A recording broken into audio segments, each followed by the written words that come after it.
Hello दोस्तों, नमस्ते। मैं हूँ शीला शर्मा। आज एक सोहर गीत गाने जा रही हूँ। से लाइक करना, शेयर करना, सब्सक्राइब करना।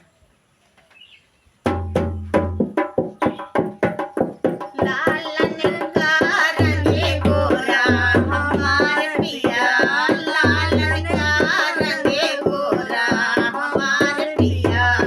ना ससुरे में सासू गोरी, ना ससुरे में सासू गोरी, ना नैहर में मम्मी हमार पिया, ना नैहर में मम्मी हमार पिया। लालन का रंग गोरा हमार पिया, लालन का रंग गोरा हमार पिया।